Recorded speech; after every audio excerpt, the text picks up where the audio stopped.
I recreated the shot that killed Charlie Kirk.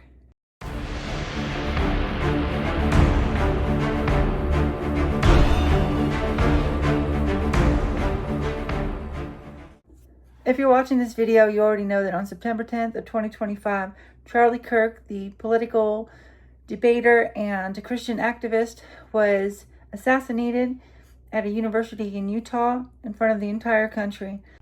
On September 10th of 2025, while speaking in front of a university in Utah, Charlie Kirk was killed by a single shot to the neck. The FBI narrative is that a single shooter climbed up onto the roof and took a shot from 150 yards away from a bolt-action rifle, and this impacted Charlie, taking his life, unfortunately, in front of the entire world and his family.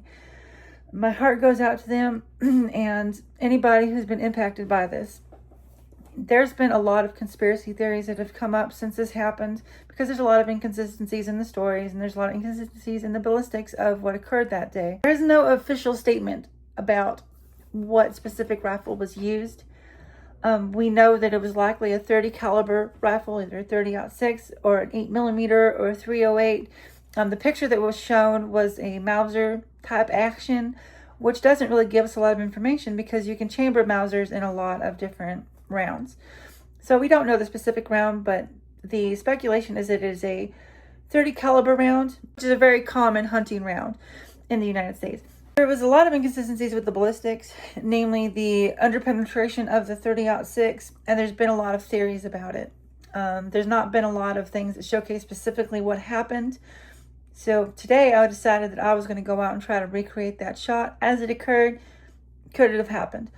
Now, on that day, I don't know for sure if Charlie Kirk was wearing body armor, because one of the prevalent theories is that Charlie Kirk was wearing body armor and the round impacted and ricocheted essentially off of the plate and into his neck, which the trajectory of it seems kind of unusual for a round to do that. But remember that rounds don't just ricochet and bounce, they spall.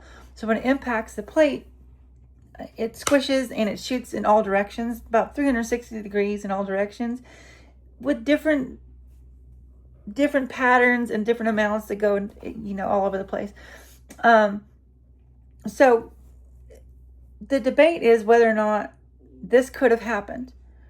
A lot of conspiracy theorists on here have been saying that there's a second shooter, or it was a pistol, or the whole thing is a false flag.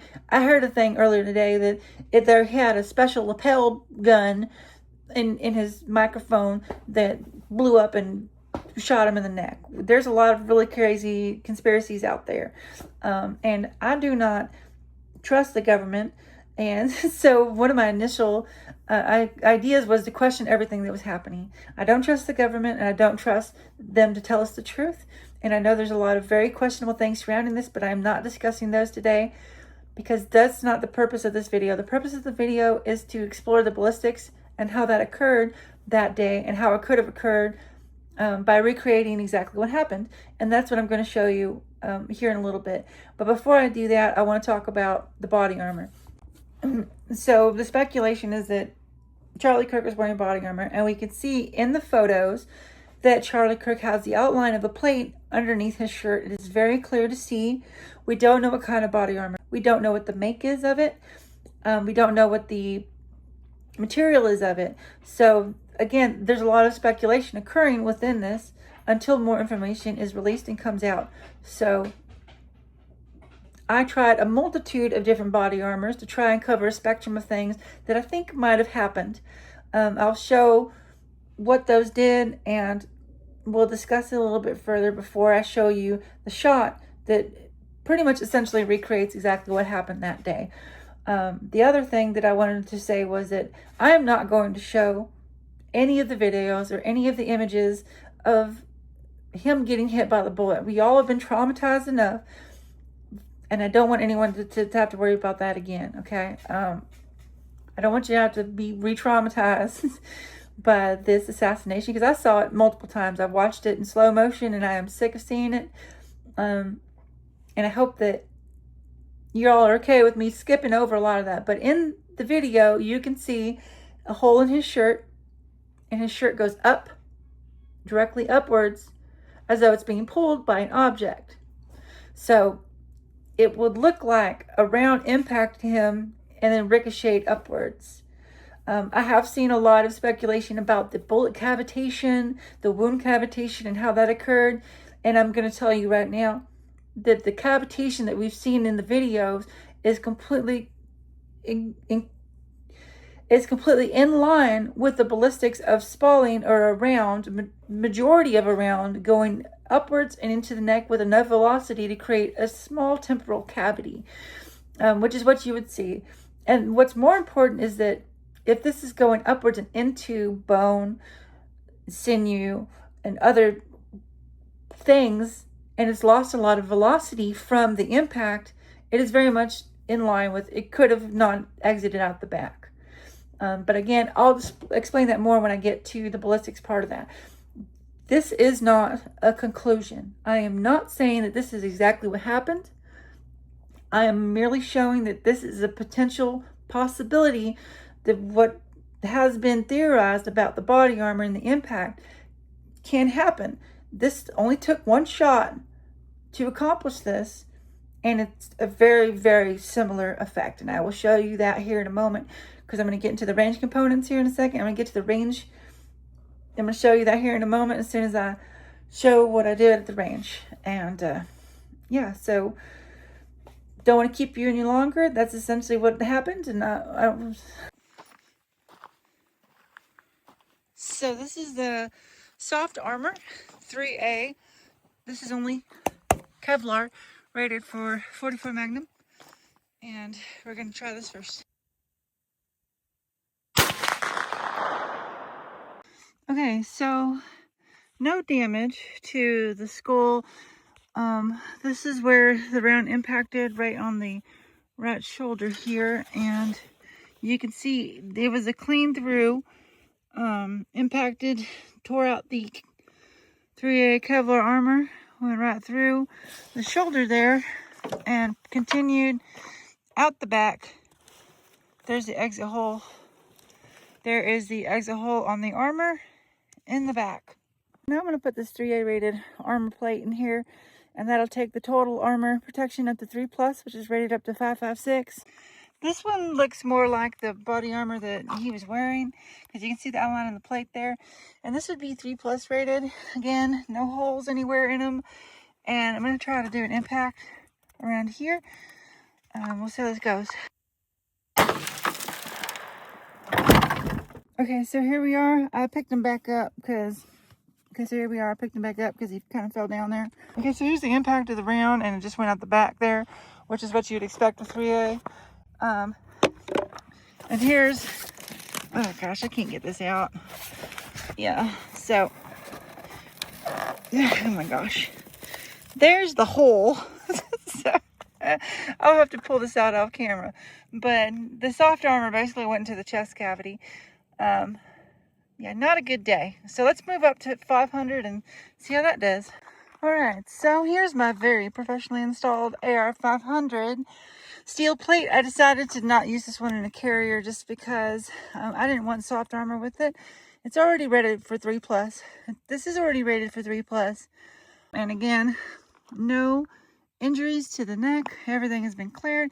If anything was going to spall, it's going to be this one. It does have the anti-spall coating, which is to catch the bullets as they come out. So we might have to take a couple of shots depending on how it does. This is a 3+ plate. It is rated for 7.62. It will likely stop any 30 cal. And we're going to see how the spalling acts on this. I'm going to try to hit near the top here to maximize the upward effects. Oh, sorry, buddy.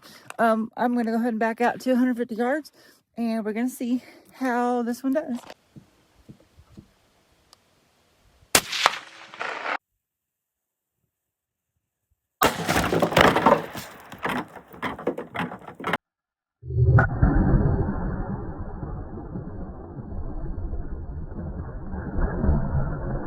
Okay, so I just examined everything that happened, and I looked at the video and I looked at the dummy, and what happened is exactly what happened in the video. Okay, so first off, here's the dummy head, and you can see there's no wounds necessarily going up into the skull, but the stick is broken, and there's some burn and damage here on the back. you can see how the bottom of the skull is covered in burn marks now, which would indicate that a round was starting to go up and into the skull here, which is not the most interesting thing. Here's the most interesting thing. This hole right here. This is the impact hole after it impacted the body armor. And when it spalled upwards and into the neck cavity, it looks like it continued through the neck cavity and out the back side here. So here I am. I'm still here at the range. Here's the AR-500 plate. And right here at the very top is where the round impacted.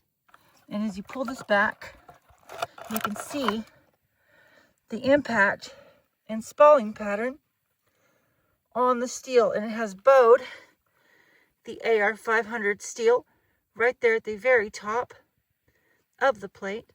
The majority of the spalling went down into the spall coating, and you can still see the remnants of the bullet in there, and the rest of the bullet went upwards and into the neck right there.